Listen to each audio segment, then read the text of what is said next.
ఉన్న బంగారాన్ని విడిపించి ఆ రోజు ఆన్లైన్ రేటుకే మేము కొంటాం. Sharma gold company. నమస్తే, వెల్కమ్ టు సుమన్ టీవీ. నేను మీ ఆమ్ని. ప్రస్తుతం మనతో ఉన్నారు ప్రముఖ ఆధ్యాత్మికవేత్త, ప్రముఖ జ్యోతిష వాస్తు పండితులు, బ్రహ్మశ్రీ డాక్టర్ నాయకంటి మల్లికార్జున శర్మ గారు ఉన్నారు. గురుగారితో మాట్లాడి మనకున్న సందేహాలను అడిగి తెలుసుకుందాం. నమస్కారం గురుగారు. నమస్కారం అమ్మా. గురుగారు, ఇప్పుడు కుజుడు అదే విధంగా ఇప్పుడు గురుడు కలయిక వల్ల అసలు ధనుసు రాశి వారికి ఏ విధంగా ఉంటుందంటారు? తప్పకుండా అమ్మా. ఓం శ్రీ గురుభ్యో నమః. కుజగురుల యొక్క కలయిక జూలై 12వ తారీఖు నుంచి ఆగస్టు 26వ తారీఖు వరకు కూడా కుజగురుల యొక్క కలయిక శుక్రక్షేత్రమైన వృషభ రాశిలో కలిసి ఉండటం 45 రోజుల కాలం. అంటే ఏదైతే జూలై 12 నుంచి ఆగస్టు 26 వరకు కూడా కుజగురుల యొక్క సంయోగం, కలయిక, కంజంక్షన్ కావటం వల్ల ఏ విధంగా ఉండబోతుంది. కుజగురులు మిత్రులు శుక్రక్షేత్రంలో ఉండటం. గురువు ధనకారకుడు, సంతానకారకుడు, అలానే విద్యనిచ్చేవాడు, కుటుంబ కారకుడు, సంతానకారకుడు, అలానే భాగ్య లాభాధిపతిలో కూడా గురువు కారణభూతుడవుతాడు. విద్య కానీ, గౌరవం కానీ, యశస్సు కానీ, సుఖం కానీ, భోగం కానీ, సౌఖ్యాన్ని ఇచ్చేవాడే గురువు. గురువు తమ ఉన్న రాశి నుంచి 2, 5, 7, 9, 11 స్థానాల సుఫలితాన్ని ఇస్తాడు. కుజుడు భూ వివాదాలు, కోర్టు సమస్యలు, అన్నదమ్ములు, తగాదాలు, ప్రమాదాలు, గాయాలు, శత్రుబాధలు, నరదృష్టి, అలానే రైతులు, వ్యవసాయము, chemical companies, medical laboratories, medical, ఇలాంటి వాటిలన్నిటికి కూడా తెలిపేవాడు కుజుడు. కుజుడు 3, 6, 11 స్థానాల్లో ఉంటే సుఫలితాన్ని ఇస్తాడని గోచారం చెప్తుంది. అంటే ఈ 45 రోజుల కాలంలో ధనస్సు రాశి వాళ్ళకి షష్టమ స్థితిలో, అంటే గురువు కుజుడు ఉన్నాడు. మరి షష్టమ స్థితిలో కుజుడు యొక్క ఫలితం వల్ల భూ సంబంధమైన విషయాలు అనుకూలంగా ఉండటం, గృహ నిర్మాణం చేపట్టబడే అవకాశాలు, స్థలాలు పొలాలు కొనుగోలు చేయటం, రైతులకి సరైన సమయంలో అనుకూలంగా ఉండటం, మంచి పంట వేసే అవకాశాలు, వాళ్ళకి రుణ బాధలు తగ్గే అవకాశాలు ఎక్కువ ఉంటాయి. అలానే అందరికీ కూడా రోగ విముక్తులయ్యే అవకాశాలు ఎక్కువ ఉంటాయి. అంటే రుణం గురించి, రోగం గురించి, శత్రువుల గురించి, దోషం పోయే అవకాశాలు ఉంటాయి. శత్రువులు కూడా వాళ్ళకి మిత్రులయ్యే అవకాశాలు ఎక్కువగా ఉంటాయి.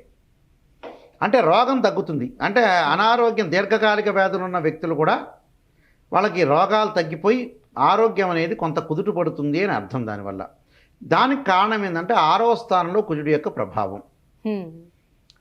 కోర్టు సమస్యల పరిష్కారం కావటం, పిత్రార్జితం అన్నదమ్ములకి రావటం, అన్నదమ్ముల యొక్క సఖ్యతగా ఉండటం, డాక్టర్స్కి అనుకూలంగా ఉండటం, మెడికల్ ల్యాబొరేటరీస్ వాళ్ళకు కూడా అనుకూలంగా ఉండటం, అలానే ప్రతి పనిలో కూడా విజయం సాధించే అవకాశాలు, కార్య విజయం లభించే అవకాశాలు ఉంటాయి. అలానే ఏదైతే భార్యాభర్తల మధ్యలో కోర్టు సమస్యలు కానీ, అన్నదమ్ముల మధ్యలో కానీ ఉన్న వ్యక్తులన్నీ కూడా రాజీ ధోరణి వచ్చే అవకాశాలు ఎక్కువ ఉంటాయి. అంటే రాజీ ధోరణి అవలంబిస్తారు అని అర్థం. అలానే ప్రతి పనిలో కూడా సమస్యలు తగ్గే అవకాశాలు ఎక్కువ ఉంటాయి. శరీరం రుగ్మతలు తగ్గుతాయి. ప్రమాదాలు, గతంలో ఏదైతే ప్రమాదాలు ఉన్నాయో ఆ ప్రమాదాలన్నీ కూడా తగ్గిపోయే అవకాశాలు ఎక్కువగా ఉంటాయి. వాళ్ళకి నరదృష్టి తగ్గుతుంది. శత్రువులు కూడా మిత్రులుగా మారే అవకాశాలు ఎక్కువ ఉన్నాయి. మరి కుజుడు వల్ల ఇలాంటి మనకు అనుకూలమైన పరిస్థితులు రావడానికి ఎక్కువగా ఉంటుంది కారణం. అలానే 6వ స్థానంలో గురువు యొక్క ఫలితం ఏ విధంగా ఉంది అని చూస్తే, ఈ కుజుడు వల్లేమో సహ ఉద్యోగుల మద్దతు ఉంటుంది, ఆఫీసులో బలోపేతంగా ఉండటం, వ్యాపారం, ఆఫీస్ పనుల్లో విజయం సాధించే అవకాశాలు ఎక్కువ ఉంటాం, సోదరిమణుల మధ్య ప్రేమానురాగాలు కుజుడు వల్ల, అలానే స్నేహితులు తమ సమయాన్ని కొనసాగించే అవకాశాలు, కష్టానికి తగ్గ ఫలితం వచ్చే అవకాశాలు ఎక్కువ ఉంటుంది. ఈ గురువు వల్ల తొందరపాటు నిర్ణయాలు తీసుకోవటం, ఆవేశము, కోపం రావటం, ధనాన్ని విచ్చలవిడిగా ఖర్చు పెట్టే అవకాశాలు ఉండటం, అనవసరంగా మనకి ఇప్పుడు మార్కెట్లో ఉంటుంది, ఒకటి కొంటే ఇంకోటి ఫ్రీ అంటాడు, అదే రేట్ వేస్తాడు. రేట్లో ఏం మార్పు ఉండదు. 45 రోజులు 45 రూపాయల వస్తువు 100 రూపీస్ మనం పర్చేజ్ చేస్తే సేమ్ ఇది ఫ్రీ అంటాడు, ఆ రెండు కలిపి 100 రూపీస్ ఉంటుంది. అలాంటివి కొనకుండా, తొందరపాటు నిర్ణయాలు తీసుకోకుండా, అలానే కార్య విషయంలో ఏదైనా కార్యక్రమాలు, ప్రోగ్రామ్స్ చేసేటప్పుడు కూడా అందరితో నిర్ణయం తీసుకోండి. సరైన వ్యక్తులతోటి సరైన సమయంలో సరైన నిర్ణయం తీసుకోవాలి. అప్పుడు మనం సరిగా ఉండగలుగుతాం, లేకపోతే సరిగా ఉండలేం. అలాగా నిందారోపణలు రాకుండా చూసుకోవాలి. నిందారోపణలు, అవమానాలు, అలానే కొత్తగా ఏమీ పని చేయకూడదు. కొత్తగా చేసే పనులు ఏది చేయకుండా ఉండటం మంచిది. వాళ్ళు ఈ 40 రోజులు పోస్ట్పోన్ చేయాలి. ప్రశాంతంగా ఉండటానికి భగవంతుడి యొక్క ఆరాధన చేయాలి.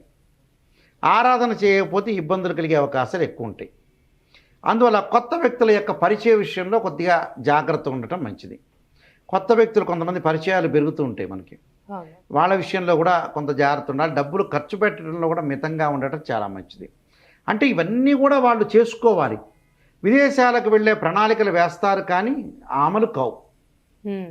వివాహ ప్రయత్నాలు కూడా కొంత లేట్ అయ్యే అవకాశాలు వీళ్ళకు ఉన్నాయి. అంటే మనం ఏదైనా సరే రాశి ఫలితంలో వాళ్ళకి నిజాన్ని చెప్పామంటే నెగిటివ్ కూడా చెప్పాలి. ప్రతిదీ పుట్టినప్పటి నుంచి చనిపోయే వరకు అన్ని పాజిటివ్ ఉండదు ఏ మనిషికి కూడా. అదే మనలో లోపం ఉండేది. ఆ లోపాన్ని సవరణ చేసుకొని ముందుకు వెళ్ళాలి. ఎక్కడైతే నిజం తెలుసుకొని ఆ నిజాన్ని అనుసరించి మనం ముందు వెళ్ళామంటే వాళ్ళు గొప్ప వ్యక్తులే. నిజం చెప్పాలంటే వాళ్ళు నెంబర్ 1 సూపర్ స్టార్స్ అయినట్టే.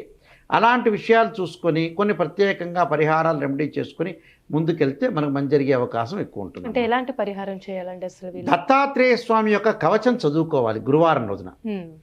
అలానే దేవానాంచ ఋషీనాంచ గురుకాంచన సన్నిభం బుద్ధిమతం త్రిలోకేశం తం నమామి బృహస్పతి అనే మంత్రాన్ని చక్కగా గురువారం రోజున ఉదయం కాలంలో కానీ ప్రాతకాలంలో కానీ బ్రాహ్మీ ముహూర్తంలో కూడా చదవటం చాలా మంచిది. బ్రాహ్మీ ముహూర్తంలో చదవటం కానీ గురువారం రోజున గురు హోరలో చదవటం కానీ ప్రదోషకాల సమయంలో చదవటం అనేది చాలా మంచిది. ప్రదోషకాల సమయం అంటే సూర్యుడు అస్తమించే సమయంలో 2 విఘడైల కాలం వెనక్కి తీసుకుంటే ఆ వెనక కాలాన్ని, ఆ వెనక్కి కాలం నుంచి చుక్కలు వచ్చే కాలం వరకు కూడా మంత్రాన్ని చదవాలని అర్థం.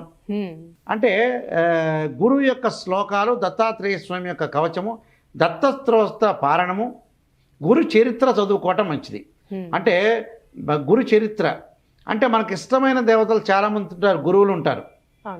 మంత్రాలయం శ్రీ రాఘవేంద్ర స్వామి ఉండొచ్చు, షిరిడి సాయిబాబా ఉండొచ్చు, దత్తాత్రేయ స్వామి ఉండొచ్చు. ఇలాంటివి ఏదైతే గురువులు ఉంటారు ఆ గురువుల్ని జగద్గురు ఆదిశంకరాచార్యుల్ని అంటే జగద్గురు ఆదిశంకరాచార్యుల యొక్క స్తోత్రాన్ని, ఆయన యొక్క నామస్మరణని చక్కగా చేసుకోవచ్చు. అది పరమేశ్వరుడి యొక్క రూపం కాబట్టి. అలానే రామాంజనేయుల్ని గురువు, ఆయన కూడా జగద్గురువులే కాబట్టి రామాంజనేయుల్ని, అలానే శృంగేరి పీఠాధిపతులకు సంబంధించిన వాళ్ళు, కంచి పీఠాధిపతులు, ఆ గురువులను నామస్మరణ చేసుకుని ఆ గురువులు చెప్పిన విషయాలు కూడా మనం చేసుకోవటం కూడా చాలా మంచిది. అది అలా చేయటం వల్ల మంచి జరిగే అవకాశం అనేది ఖచ్చితంగా ఉంటుంది. ఇవన్నీ కూడా నియమాలన్నీ కూడా పాటించి ముందుకెళ్తే మనకు మంచి జరిగే అవకాశం ఖచ్చితంగా ఉంటుందమ్మా. చాలా చక్కగా తెలియజేశారు గురుగారు. ధనుసు రాశి వారికి సంబంధించి ధన్యవాదాలు. నమస్కారం.